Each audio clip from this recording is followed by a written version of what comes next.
ত্রাণের বাসন চুরি করা থেকে শুরু করে ভেড়ি থেকে মাছ ধরতে গিয়ে গ্রেফতার তৃণমূল নেতা। দিকে দিকে তোলাবাজির কাটমানির অভিযোগ। কেউ বা তৃণমূলের নেতা, আবার কেউ তৃণমূল কাউন্সিলর। দিকে দিকে লক্ষ্মী ছেলেদেরও খোঁজ মিলেছে শনিবার, যারা এতদিন লক্ষ্মী ভাণ্ডারের টাকা নিজেদের পকেটে পুরতেন।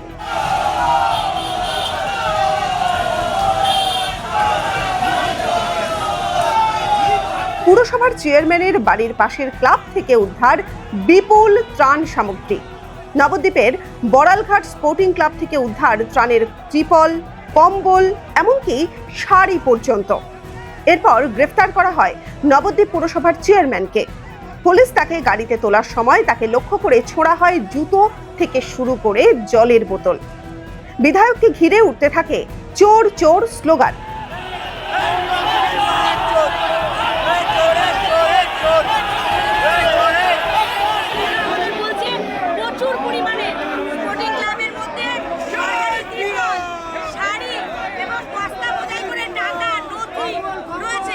এবং সেই সঙ্গে আজকে সন্ধ্যেবেলা নবদ্বীপের চেয়ারম্যান বিমান কৃষ্ণ সাহার এই স্পোর্টিং বড়ালঘাটের ট্যাগ থেকে বড় বড় মিষ্টির প্যাকেটের মধ্যে করে টাকা পার্সেল হয়েছে।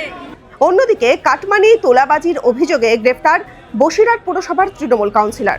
বসিরহাট পুরসভার 21 নম্বর ওয়ার্ডের তৃণমূল কাউন্সিলর গোপাল দাস। একাধিক দুর্নীতির অভিযোগে তাকেও গ্রেফতার করা হয়েছে শনিবার।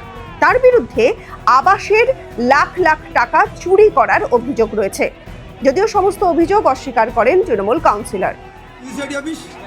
আপনার লোক দিয়ে আপনার করেছে। ঠিক আছে। আর যে টাকা নিয়ে তো ওই টাকাটা পাবে ফালতু ছেলে না। আমরা খুব ভালো তো। আপনাকে বলিনি আমরা। এবার তৃণমূলের আসল মাছ চোরকে দেখাবো। প্রকাশ্যে ভেড়ি থেকে মাছ চুরি করতে গিয়ে গ্রেফতার সোনারপুর পুরসভার 32 নম্বর ওয়ার্ডের কাউন্সিলর বরুণ সরকার।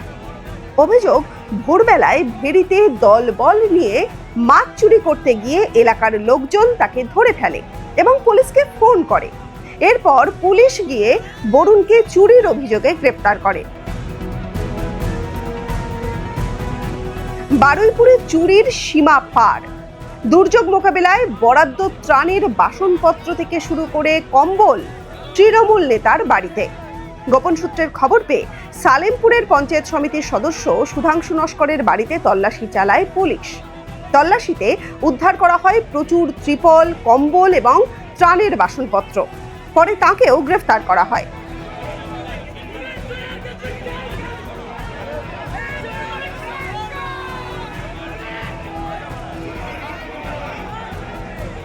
একই ছবি হাওড়াতেও। প্রাক্তন মন্ত্রী অরূপ রায়ের বাড়ির সামনে গোডাউনে মজুদ প্রচুর কম্বল, ত্রিপল এবং অন্যান্য সামগ্রী।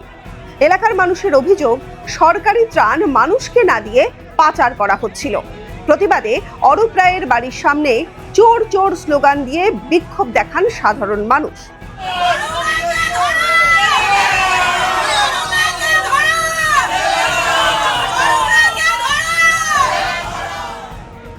আরেকদিকে ফের তৃণমূল নেতার কোমরে দড়ি দেখা গেল শনিবার।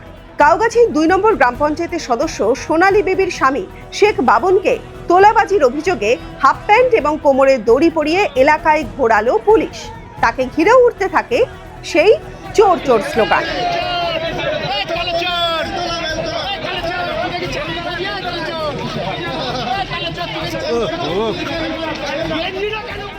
এত সন্ত্রাস ছিল, এলাকার মানুষরা এই অঞ্চল থেকে ভোট দিতে যেতে পারতো না, ভোট গ্রহণ করতে যেতে পারতো না।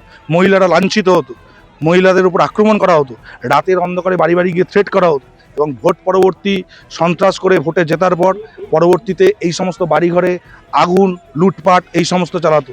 এলাকার যে সমস্ত যারা জমির ক্ষেত্রে জমির তোলাবাজি করতো, নিজের নামে জমি, অন্যের নামে জমি নিজের নামে করে বেচে দিত। এবার আমার বাবা হচ্ছে 75 বছর বয়স, বৃদ্ধ। তার জমি আছে, রোডের উপরেই জমি ছিল। সে তার দলবল নিয়ে মানে ভয় দেখিয়ে তার জমিটা দখল করেছে।